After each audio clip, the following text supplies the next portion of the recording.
Hello friends, हम लोग देखेंगे क्लास 10th के जो मैथ है चैप्टर 4 के एक्सरसाइज 4.4 को क्वेश्चन नंबर पहला। ठीक है, पहला क्वेश्चन है कि निम्न द्विघात समीकरण के मूलों का प्राकृतिक ज्ञात कीजिए, यदि मूलों का अस्तित्व हो तो उन्हें ज्ञात कीजिए। ठीक है, हम लोग के पास 3 क्वेश्चन है और तीनों को मूल ज्ञात करना है। तो क्वेश्चन नंबर पहला को हम लोग हल करेंगे। सबसे पहले लिखेंगे कि यहाँ a बराबर 2, b बराबर -3 और c बराबर 5। ठीक है, लिख दिए। अब लिखेंगे कि अस्तित्व के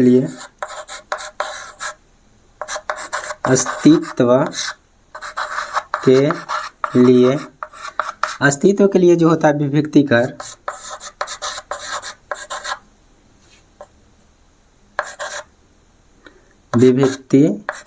जो कर होता है d बराबर हम लोग पढ़े होंगे कि b² माइनस के 4ac। ठीक है, तो यहाँ लिखेंगे b के होल स्क्वायर है तो b के मान कितना है 3, -3 के होल स्क्वायर -4, a है और a के मान कितना है तो 2 है तो यहाँ लिखेंगे 2, c के मान कितना है 5।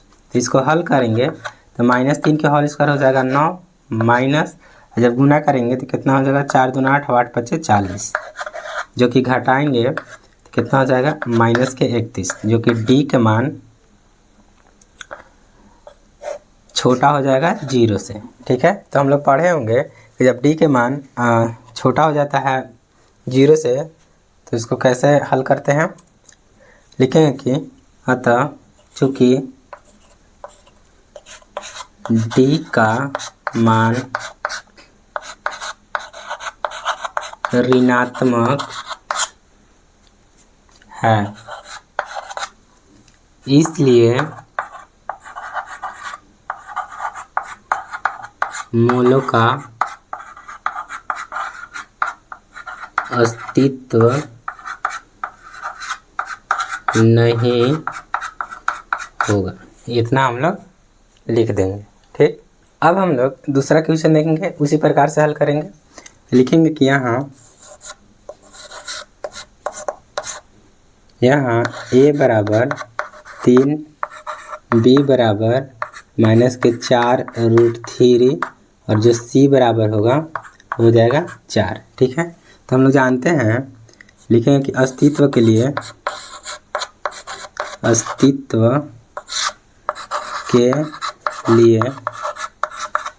जो d होता है d बराबर b² माइनस के 4ac। ठीक, तो b के मान यहाँ रखेंगे तो b के मान कितना है -4√3 के होल स्क्वायर माइनस के 4 गुने a के मान कितना है 3, तो यहाँ लिखेंगे 3 और c के मान कितना है 4। ठीक है, तब इसको हल करेंगे तो कितना आएगा 4 के होल स्क्वायर कितना हो जाएगा 16 और √3 गुना √3 करेंगे तो 3, 16 3 48, जो कि हम लोग के 48। और इसको हल करेंगे तो कितना हो जाएगा 4 3 12 और 12 4 48।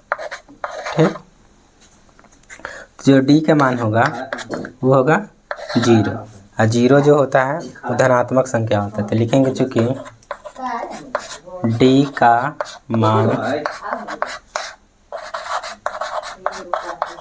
धनात्मक है। ठीक है, जब धनात्मक है तो लिखेंगे कि चूँकि मूलों का अस्तित्व होगा। ठीक, जब मूलों का अस्तित्व होगा तो इसको हम लोग सॉल्यूशन करेंगे। लिखेंगे कि अब द्विघात सूत्र से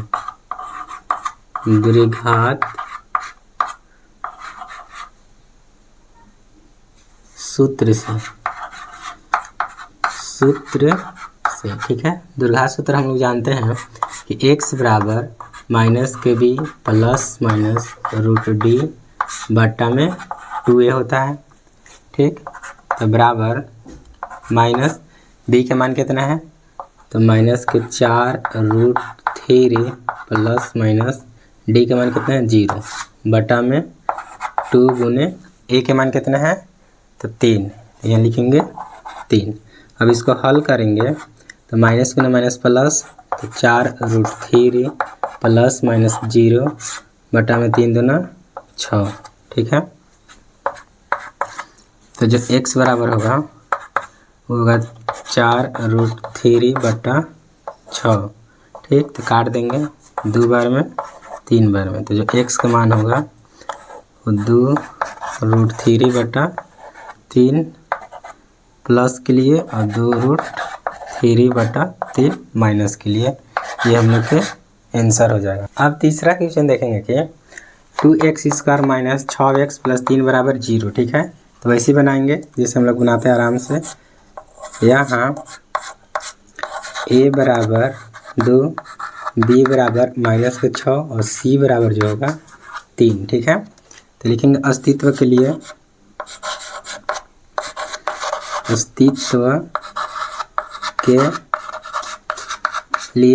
जो d होगा d बराबर b² माइनस के 4ac। तो b का मान कितना है -6, तो हम लोग लिखेंगे -6 के होल स्क्वायर माइनस 4 गुने, यहाँ देखेंगे a, अब a का मान कितना है 2, c है, c का मान कितना है 3। ठीक, 6 -6 के होल स्क्वायर करेंगे तो कितना हो जाएगा 36 माइनस के, अब गुना करेंगे तो 4 दूना 8 और 3 के 24, तो जो घटाएंगे तो d बराबर हो जाएगा 12। अब देखेंगे कि d के मान जो है वो धनात्मक है, लिखेंगे कि चूँकि d का मान धनात्मक है। ठीक है, इसलिए मूलों का अस्तित्व होगी। जब मूलों का अस्तित्व होगा तो हम लोग क्या करेंगे, द्विघात सूत्र से इसका हल निकालेंगे। तो लिखेंगे कि अब द्विघात सूत्र से, ठीक है, तो हम लोग जानते हैं कि x बराबर होता है -kb प्लस माइनस √d बटा 2a। ठीक है, x बराबर माइनस, अब b के मान यहाँ रखेंगे, b के मान कितना -6, तो ये जगह -6 प्लस माइनस d के मान कितना है 12, d के मान हम लोग रखेंगे कितना है √12। ठीक है,